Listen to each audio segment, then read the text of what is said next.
Raise your hand if you have a question. We have mics around, so... Oh, better yet. And I do ask that you wait to speak into the mic, because that also makes it easier for us to catch on video afterwards. Hi, myself Aji, and I'm from Webmaster World. I'm participating in Webmaster World. Ah, yeah. Hi. We have a lot of videos, which are in-house videos. It's not posted on YouTube. So we want those videos to come up in Google searches when somebody is searching for it. How can the video XML help us with that? So the key way in which that may very well help you is in discoverability. So if you upload that video XML and then within Webmaster Tools let us know about that XML file, that's a way in which we can say, okay, we know that this video exists, and we also know on what site, where it is existing. But then, like in YouTube, you can get a lot of links to that particular page and a lot of comments and all which Google can see. But on my own website, how can you see that how many comments I'm getting and how many people are viewing it? Yeah, that's a good question, because we get a lot of similar questions about, well, hey, I really want to keep this on my site, frankly, and it's my video, and I still want to get that qualified traffic. So this is where some of my earlier suggestions especially come into play with regards to giving context. In some cases, a transcript can be especially helpful because that is original to that video, and it's pure text that Googlebot can glom onto, and that when people are searching on those phrases and those words, it greatly increases the likelihood. You mentioned something also about comments, YouTube comments and so on. There is no reason why you also can't offer comments on your own video page. There are many widgets that will allow you to implement that, or you can implement that perhaps natively on your site. There's also Friend Connect that I think now offers a commenting widget as well.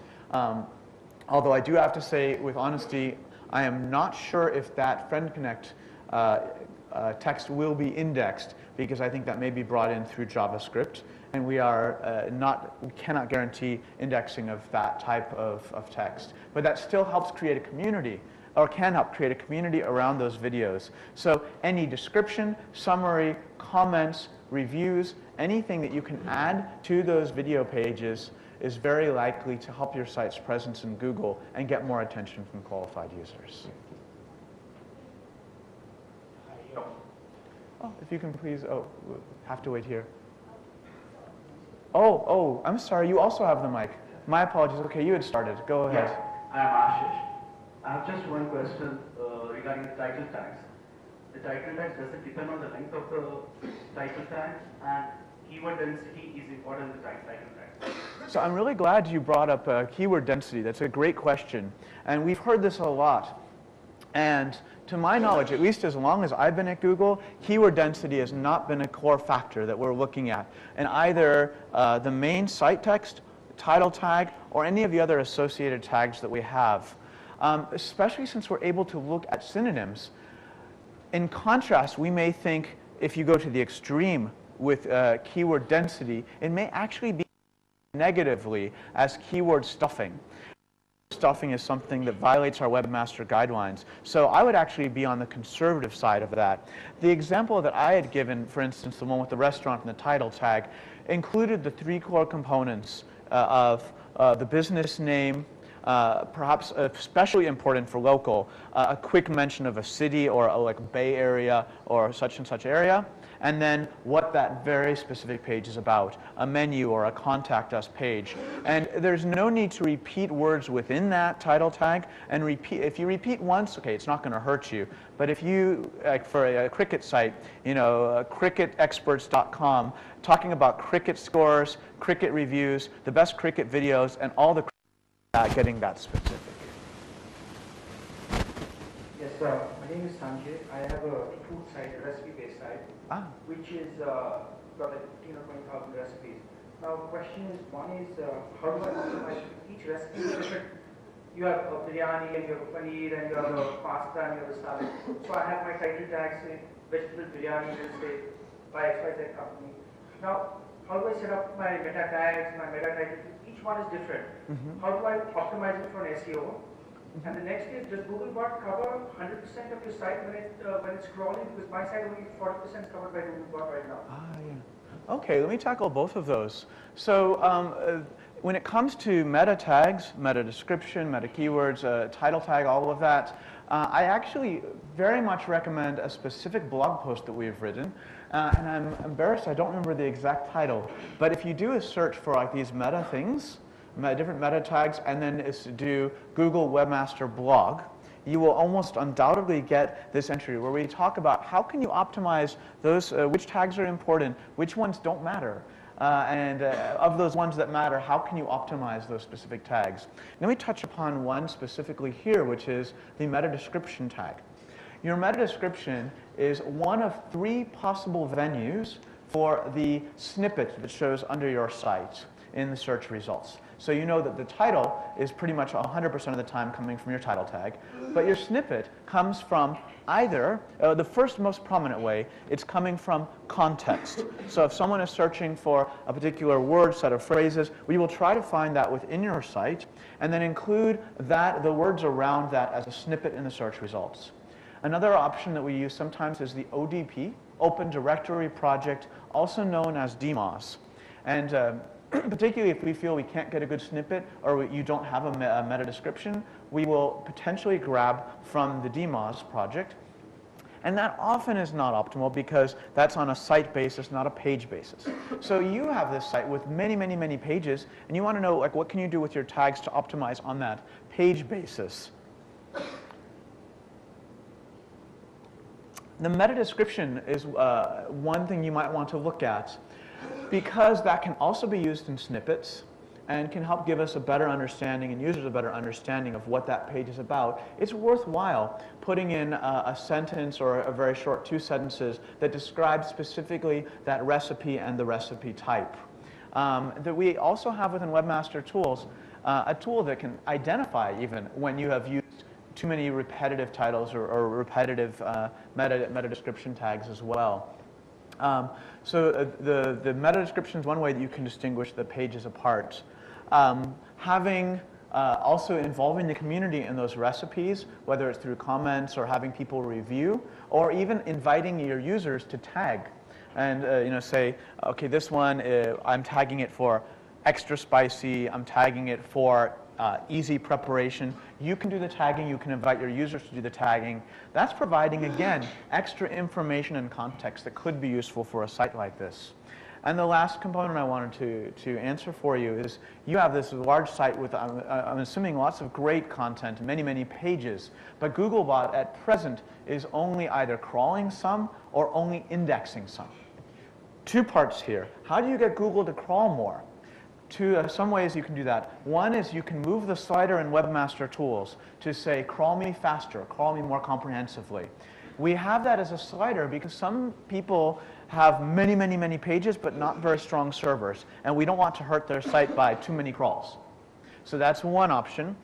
Setting up sitemaps, in this case probably a plain XML sitemap would be great, so that we are at least aware of all of your pages. That is for crawling.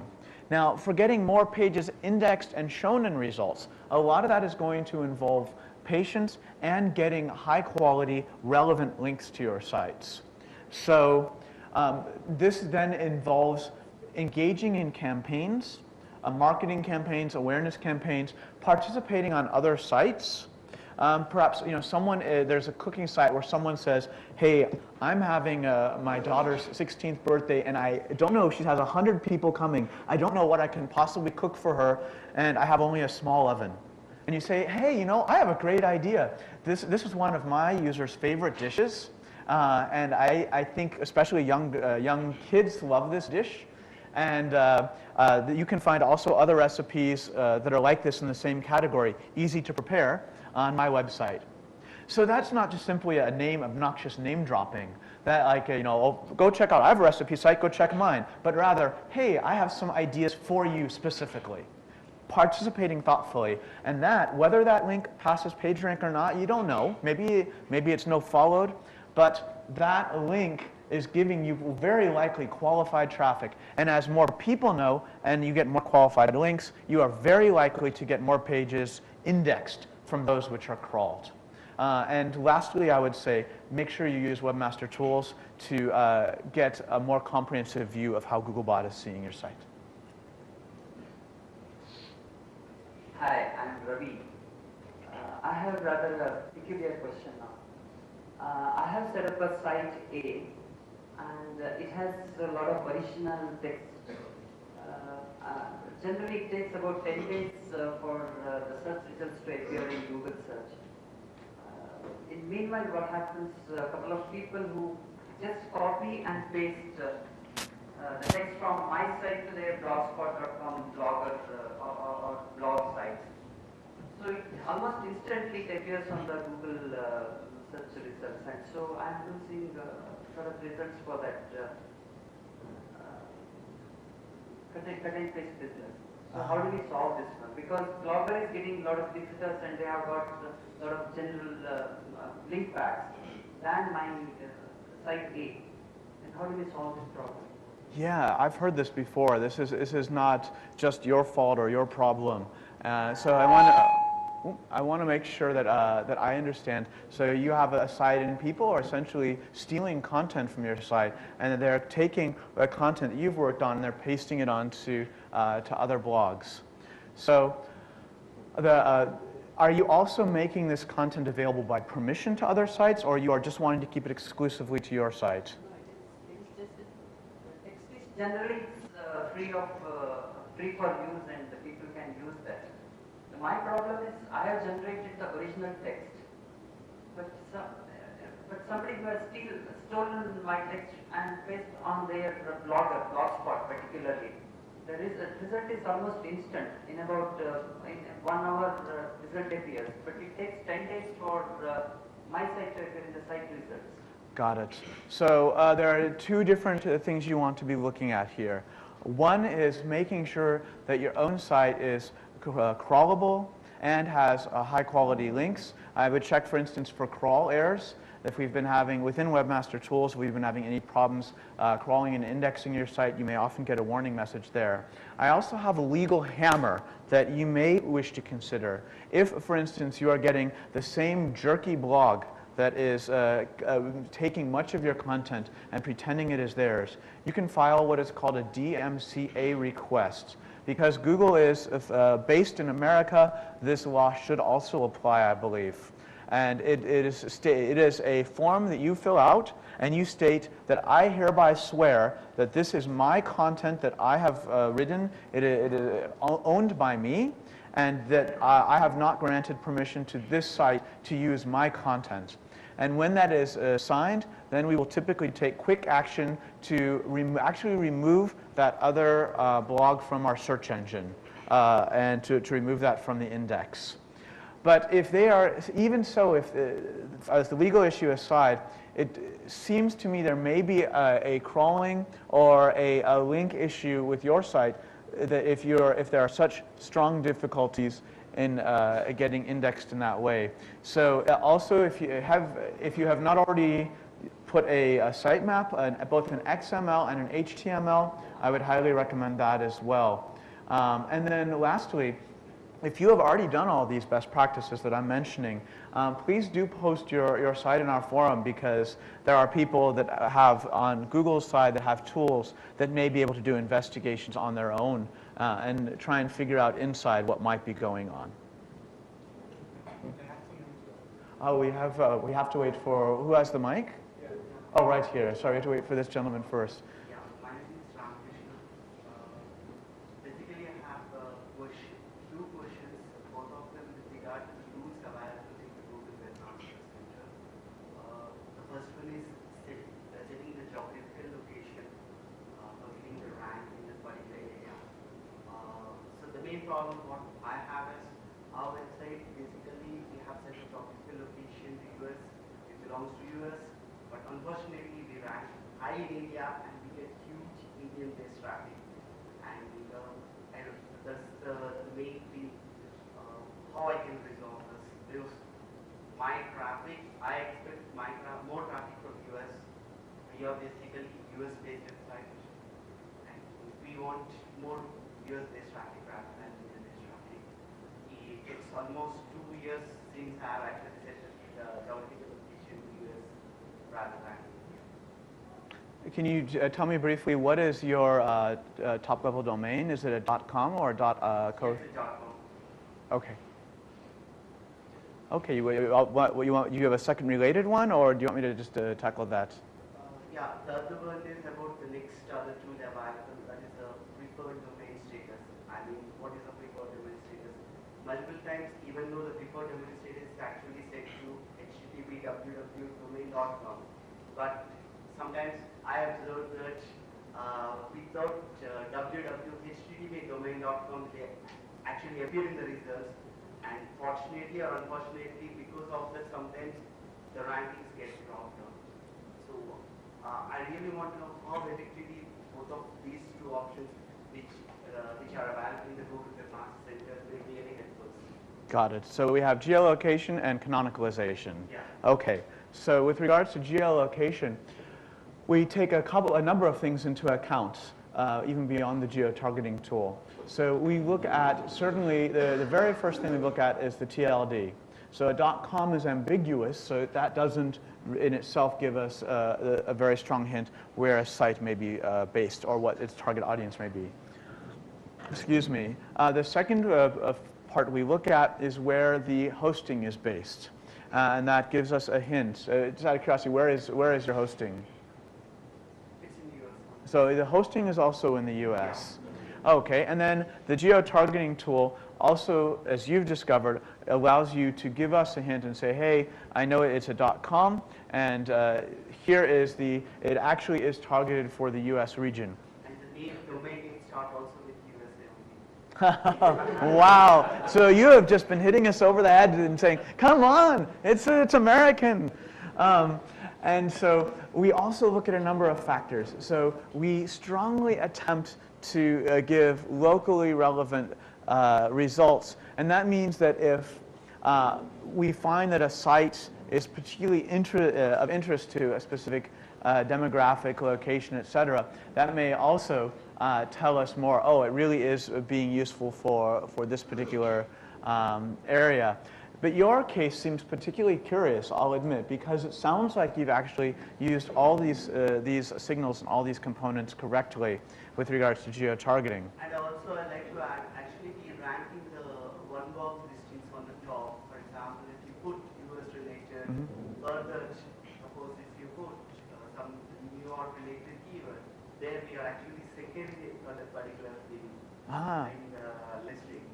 Yeah. You have the one-box listing, using the Google local business listing, you can get there in the Google Maps. So you have a one box in India or in the US? In the US we rank there. Wow, man, people would just be selling their firstborn for that. So that's what the main, I'm not able to understand, but still yeah. I rank high in India rather than US. So one box is going to be triggered separately. So we're actually looking at other factors for that. Keep in mind too, this is something that I've actually been surprised about, but it's very stark. The number of really, yes? Adding to that, I think you need to check out what are the keywords is getting. Is it that keywords are like local intent, or is it like non-local intent keywords? Those are the most important things you need to do. Yeah, looking at what keywords people are using, what they're searching on. What are the keywords is getting from the INIPs, which is the most important for us to analyze here. Because if the keywords are completely local intent, obviously it's ranking in the top position is no wonder. If he's ranking for not ranking in the whatever the New York or the US related keywords, then we need to go on the SEO. So yeah, I mean, in this particular case, where I've minimized the importance of keyword stuffing and.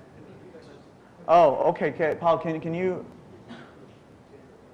Yeah, I have one question. This is Ruga here. Oh, no. The comment. No, what I'm asking is maybe he's getting the traffic for the local intent keywords, but not the one he is looking for. And I'll just extend that a bit more and note that there's also an issue with regards to competition. You're competing against many fewer sites in India than you're competing against in the US. The market saturation is so enormously larger in the US. And so one box, I think that's awesome. That's great that you're being triggered for that, but that's going to be often separate for ranking. I'll give you also the same advice, and forgive me for repeating, but if you have a chance to post in the Webmaster Forum, there might be some specific insights relating to either keywords that folks in India might be more apt to use when they're searching than Americans. That might be able to give you some insight from that. And then I want to quickly touch upon the canonicalization issue, which you had mentioned as well. And this was a distinction between your site www and then your site without the www, as I gather. So there are actually three different ways that you can set that. And I encourage you to actually use all three if you can. Absolutely, you should make that setting, which I think you've already done, in Webmaster Tools to say, I prefer my site to be indexed with or without the www. The second is you can also use a 301 redirect, and I've actually had a really good success with my own sites from before Google using that and getting canonicalization from there. And then we have, lastly, the very new feature, which is the rel equals canonical. And this, we've just documented this, I think, about a week or two ago on our blog. And this is great because it goes well beyond just the www canonical issue. And just to clarify, when I'm talking canonical and canonicalization, first of all, it took me practically a week to be able to say canonicalization. And what I'm talking about there is your preferred version of a given, preferred URL version of a given page. So if you have www.yoursite.com, but you really prefer just yoursite.com, then that would be the canonical version. This rel equals canonical function is actually now allowing you to do this on not only a domain, but a page level. So if you have, for instance, many versions of a particular page, the URL includes the session ID, and then sorting equals low to high, and username equals blah, and you want to just, no, I want an index just with a pure page with the .htm. You can use this link, and then the rel equals canonical, set which page you wish to have as canonical, and that will then give us a strong hint that can help remove some of these canonicalization problems. With that said, particularly with the www, the really quick question, have you already tried 301 redirects? Yeah. Okay. That's very strange because I have personally not seen ever a case. Oh, you are. Occasionally, what I mean to say is, majority of the times it will be the www.domain.com. Occasionally, sometimes instead of that, HTTP without www will be coming up with. Yes, you have a weird site. By the way, all joking aside, when it comes to these issues, I would not spend too much time worrying, although there is one way that you can double check. If you are concerned that canonicalization of the www, non-www is hurting you, or potentially diffusing your PageRank, do actually separate site searches. Do a separate site search for www and a separate site search for not. And if you're seeing different results for that, yeah, then you do have potentially a small problem. And then you want to post on our group. You want to try these other general tips I've talked about for canonicalization, and then get some help from that. All right, before the next question, a quick announcement. So I'm going to be passing this box around. It's for the site cleaning we're going to have a little later. Please write down your site, your name, and or drop your business card which has your sign on it, so we can probably review it through your site. So I'm going to be passing it around, and we'll also have it set up during the break, so you can always drop your cards. We have one gentleman here who's been wanting to ask a question.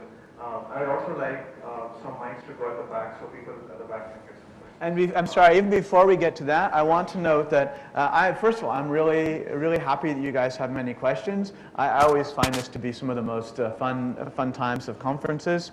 If we don't have a chance, or if I don't have a chance to answer your question in this particular session or in one of our later sessions, I'm going to be here, of course, all day and during lunch and during the breaks.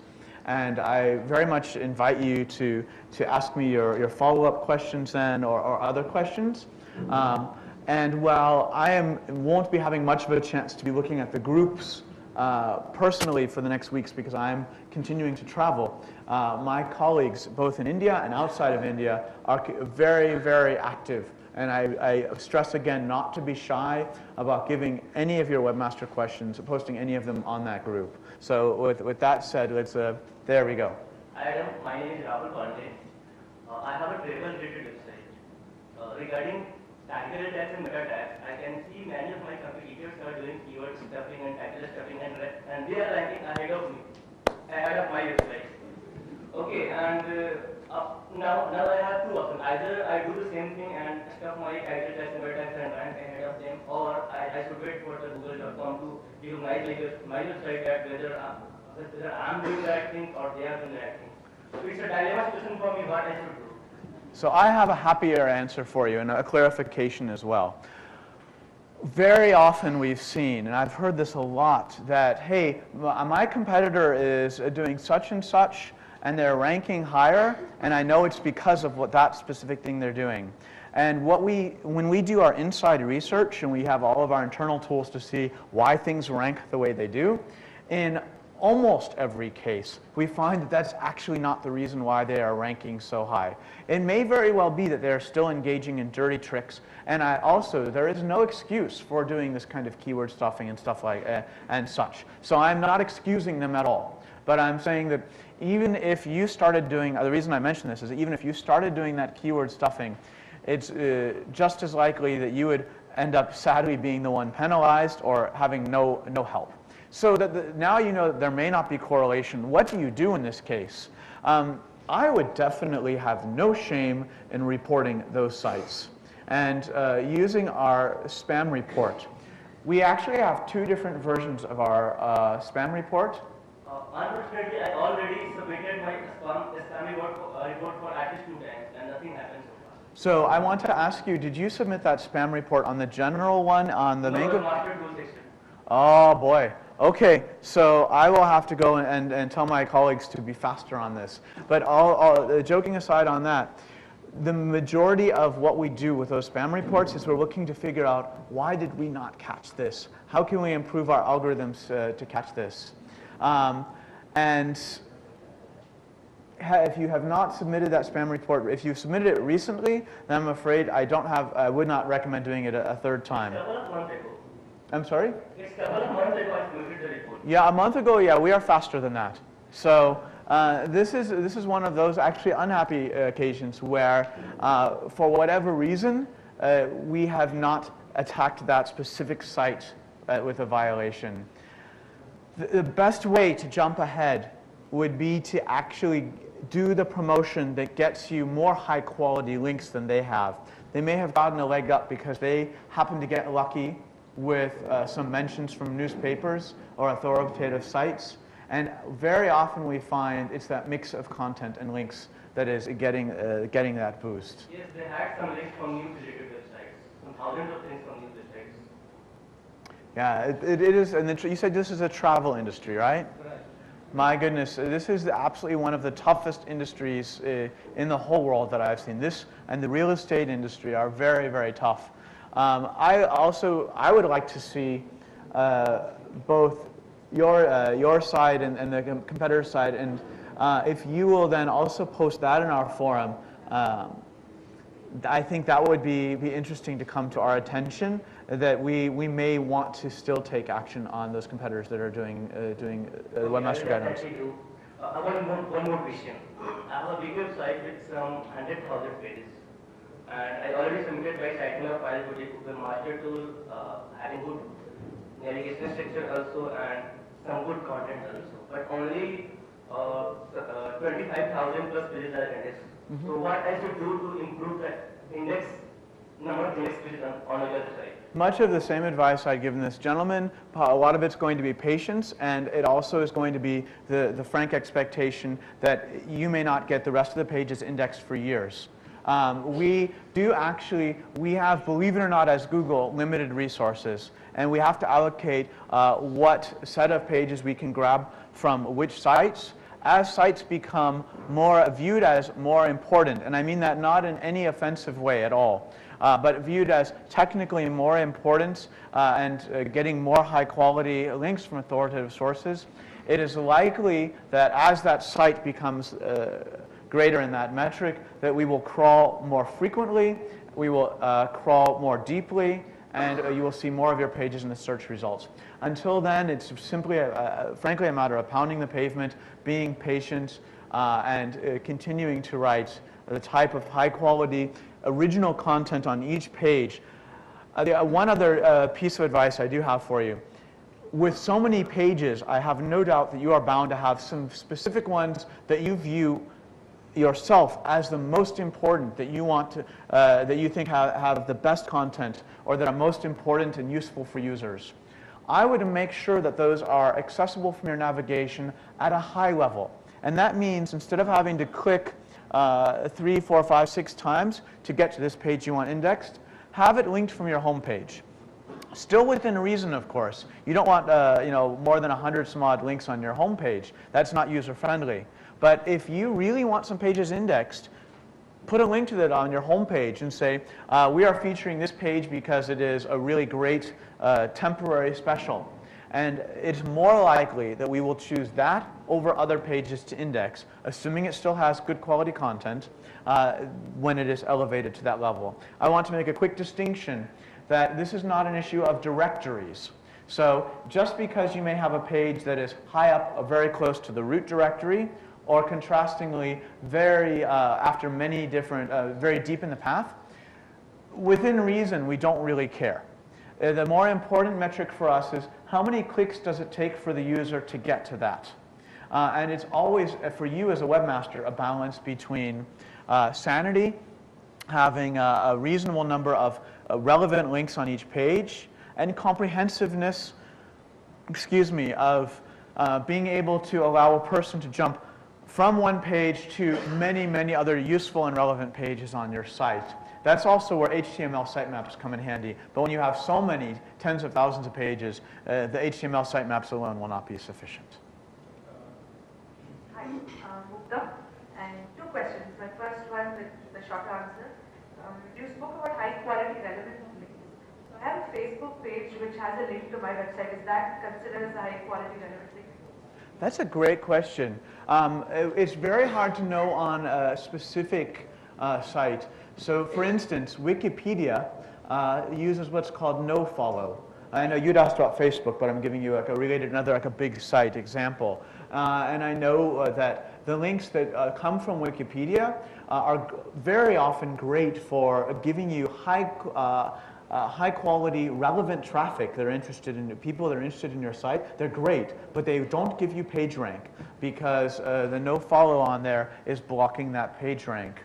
What I recall from my own use of Facebook, because I'm also a fan of social networks and such, is at least the links that I've seen shared on Facebook go through a redirector. They go through something like www.facebook.com/reader.php ? And typically in cases like that, also PageRank is not passing because it's going through a redirector. So in some cases, I would say probably it is more likely not that PageRank and related signals will pass from a lot of these really big sites, but it's possible. I think what's very important to keep in mind is that I can imagine your Facebook page being popular. Many of us have lots of friends, and that by putting a link on your Facebook page, it's quite likely for other people to share that on their blog, on their other sites that will pass PageRank, that will get you additional traffic. And I want to really stress that please, when you're thinking about what are high quality links, don't think about just what will pass PageRank. And also don't worry too much about relevance. If you have your own blog and you have honestly a good friend and you want to link to her blog, don't say, oh no, maybe it's not related and Google will penalize me. No. That's not a problem. High quality, there's so many different variables. One other comment on links as well. Take the extreme version. If you run a gardening site, okay, so you may say, I'm linking to my mentor who was a wonderful help to me in my gardening. And you link to his site, and his site is not a spammy site, and so on. Okay, that's fine. But if you have links on the bottom and say, by the way, you enjoying your garden? How about trying some gambling? Here's the best gambling site ever. Especially if, like, you know what? That's the same thing we just saw on a roofing site. Looking for a great gambling site, this one's the best ever. Okay, that's not high quality. And we're really looking at patterns and to determine where are people buying links, where are they attempting to deceive us, where are they just attempting to take users for a ride. Facebook definitely, that's relevant. That's you. That's something that you like. It's about you. And so I think in so many of these cases, we know it when we see it. When it comes to links, we know what is relevant. We know what is high quality. We know what, for traffic or for PageRank, is going to be good in the long haul. Second question. So I have a good PageRank for my website at the moment, but I intend to change the entire content. Like I want to rewrite everything. How can I ensure that I don't lose PageRank or? Yeah, that's a great question, because I see this is a common situation faced by many, many businesses, many, many people. I'm actually thinking, for instance, it was mentioned that I used to be a webmaster, and I pretty much gave that up when I came to Google, because, like, for instance, if you go to my main Lasnik.net site, you'll see it has not been updated in like about 4 years. And I have also just a silly blog. But I'm thinking, everyone makes fun of my blog's name, and so I'm thinking about moving it to a new domain. And I see many businesses, many people that either they are moving to a completely new domain, or they are completely restructuring their site within an existing domain. For instance, they might be changing their CMS to make it more user-friendly. They might be completely changing the hierarchy so that it can fit more categories.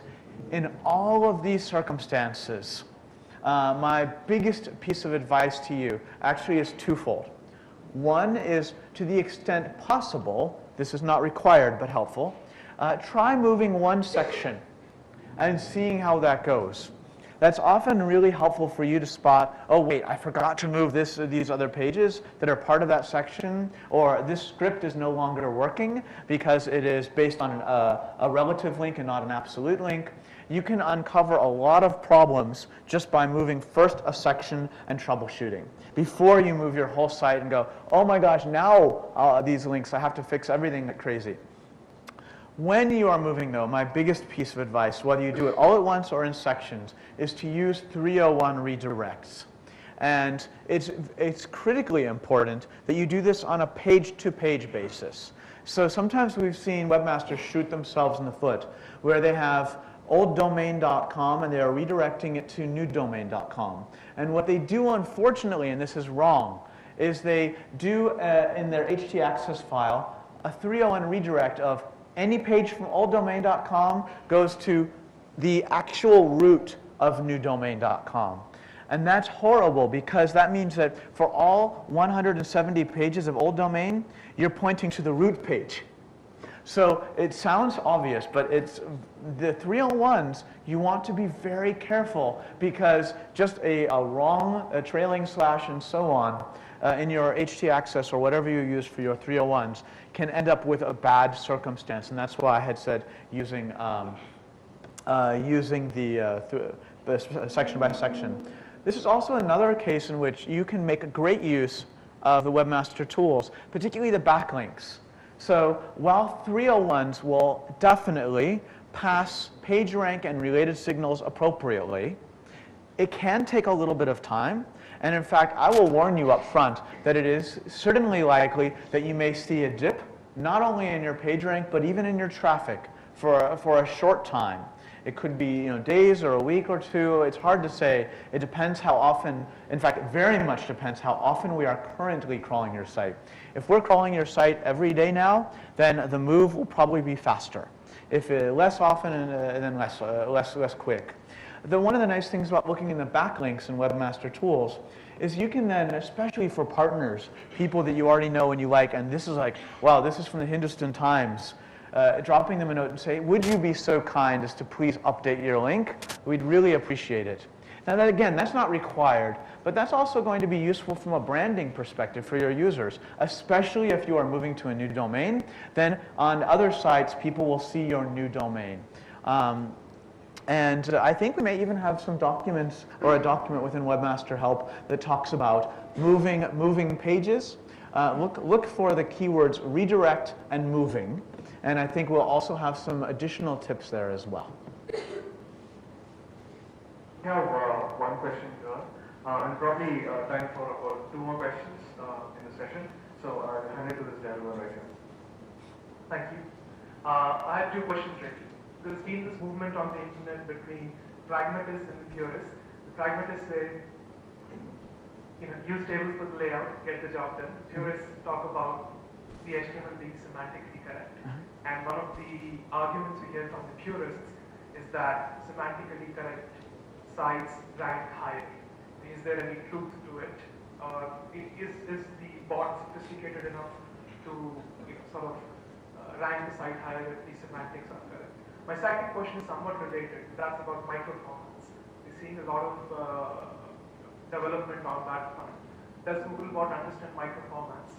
And if yes, what are those formats that you understand? What are those that you don't? Thanks. Okay. These are also good general questions that I think are what we hear a lot and see a lot in the blogosphere. The purists versus the pragmatists. Tables are the CSS versus tables. I remember when I was working on my own website and blog many years ago, I about beat my head into my monitor trying to get layout to get just 2 or 3 columns in CSS versus tables. Was it worth it?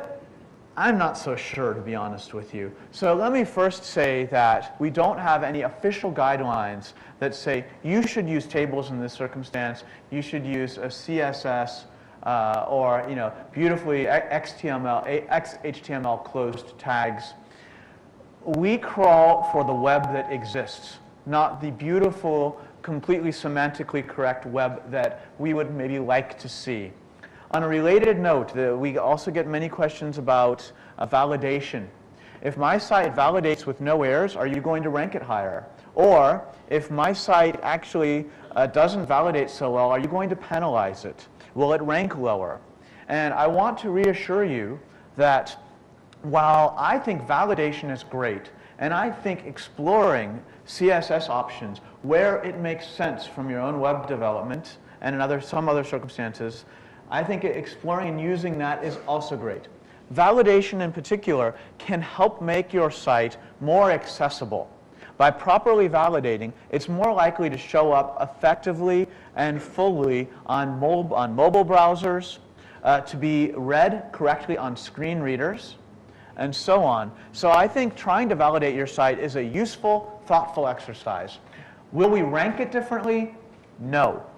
We do not give any preference to any specific preference based upon the quality or the amount that or how a site has validated.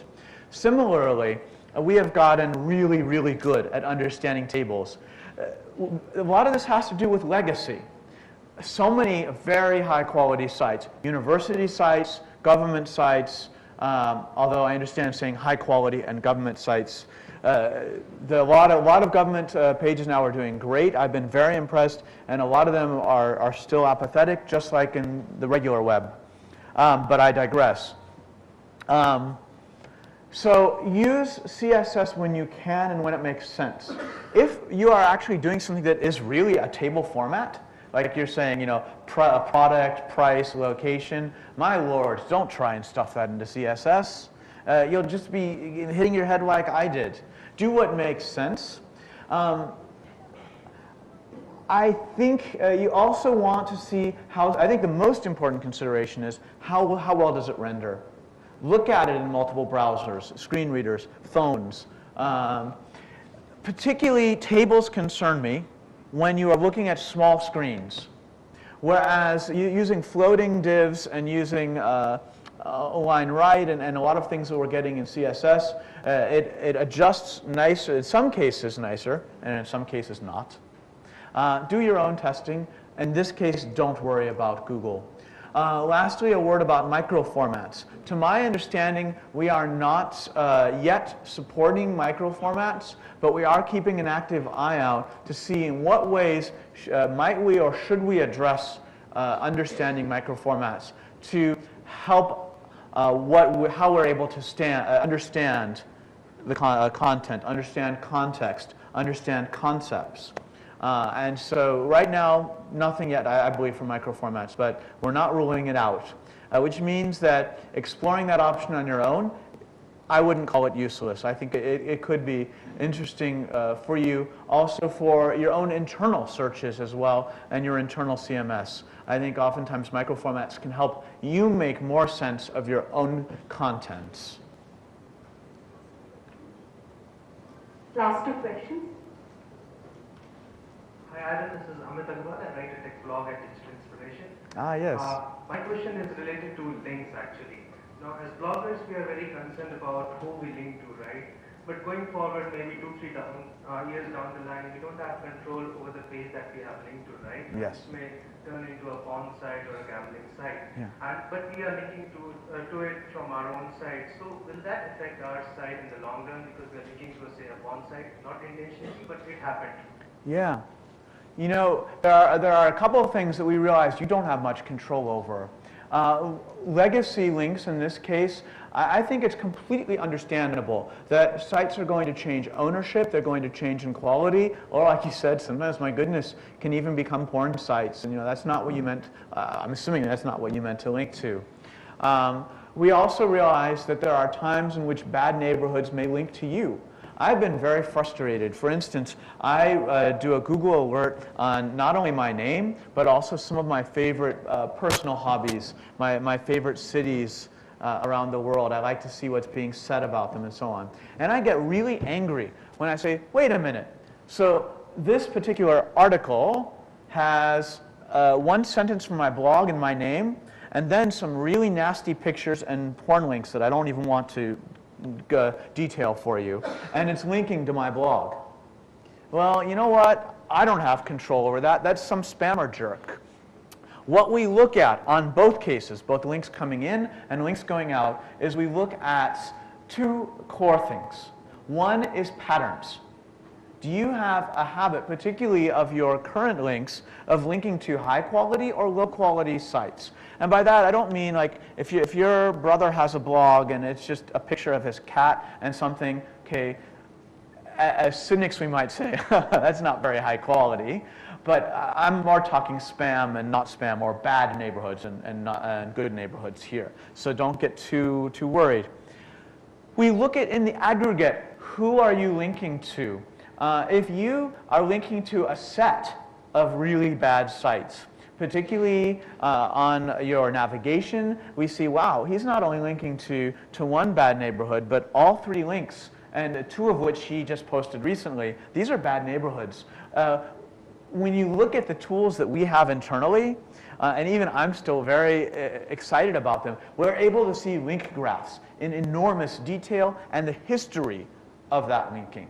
And so we know that because 1 or 2 sites went bad, hey, this is not your fault. Same thing that 1 or 2 sites that you were linking to, don't worry. Similarly, if you had a couple of particularly these spam sites that link to you, and they also link to a lot of other high quality sites, and it's not your fault, don't worry about it.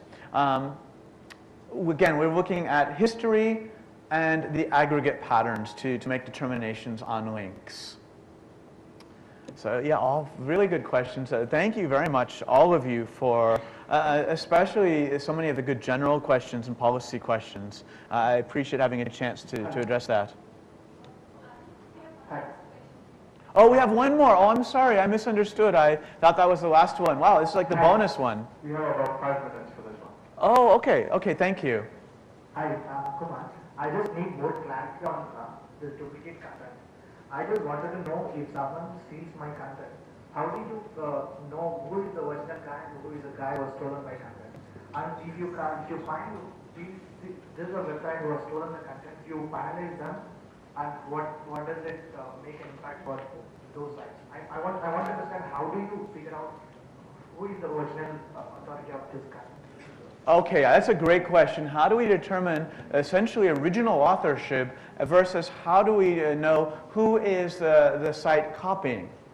So let me actually tackle your second part first. Do we penalize the site that is copying the first one? Typically, no. And the reason why is because so many webmasters and so many high-quality news sites are actually syndicating their content. They're giving permission to carry an article, whether it's excerpts or full articles. We see this with, in so many different contexts. And of course, it would be very, very difficult for us to know if there is that partnership agreement that is allowing for that copying and that syndication. So I would say as a rule, we cannot simply go, oh, these are the copies, let's kick them out. Even in other cases, it can be difficult for us to know who was first. So we have actually spent a really large amount of time internally. This is one of our key passions and frustrations. We want to reward original authorship. We want to give special rights. We want to give a special place in the index for those who are the ones creating that content. So we have, for instance, a new service that I'm not sure if it is fully rolled out in India or not yet. It is called Knoll. And Knoll is about, indeed, actually rewarding individual trusted authorship. There is your name, your actual real name on the top of that article. And we see what else you have written. And if that is copied after it's been posted on Knoll, we know. And we actually will even, we can give priority to where it was placed first. But this is very difficult for us. It's such a challenge because, well, you could say, well, why don't you just give an extra boost to whoever, whichever put it up first? We may not know. What happens if site A writes the content, site B copies it, but because site B already had a lot of links and was in the index longer as a domain, we indexed it on site B and we think site A is the copy. So for that reason, we can't say, well, site B is the original or site A is the original. If you syndicate your contents, and you do it obviously with permission, I have a key piece of advice for you. That is to require of your syndication partners that they include a note and a full link that is passing PageRank that says, this article originally written by or originally posted on your original site with that link. When we see all of those syndicated articles that have that same footer that are linking to the original article, it gives us a strong understanding that, aha, now we know where the original article is. Some other tips that you can use, because so many indeed of our blog articles get stolen, include absolute links. I have found to be a nice technique. In your feeds, I also recommend that you say, this feed or this article is from, again using absolute link, is from this site, and I encourage you to subscribe. And then when people copy your content, you're getting a free link. And if they are still ranking higher than you are, this is very often a sign that something is wrong with your own site. Whether it is difficult to crawl, whether it is possible your site has been penalized. And I know that's got to be hugely frustrating. Like, look, why should my site be penalized? That guy's the one copying it. But sometimes it happens. It's an unfortunate situation. You may have violated, or a webmaster before you worked on the site may have violated our webmaster guidelines, may have engaged in some link schemes or hidden text. And the other guy may be a dirty scoundrel, but we haven't caught him yet. And so he's linking higher than you are for your content. Do a DMCA request if you want, but most importantly, focus on your own site, make sure it's free of violations, and I also recommend, again, on this particular case, posting a note in the Webmaster Forum, say, hey, this is my site, this is my original content, I very warmly welcome your frank feedback. Do you see maybe a violation here? Do you see ways that I can optimize my site? Because I'm the one that deserves the traffic for this content that I have written. At the end of the day, it really is in all of our interests to reward that original content. We also want you ranking as a quality site higher than those sites who are copying. And I'm confident we will get better at that. But in the meantime, I'm very happy to see your site and your questions also in the Webmaster Forum.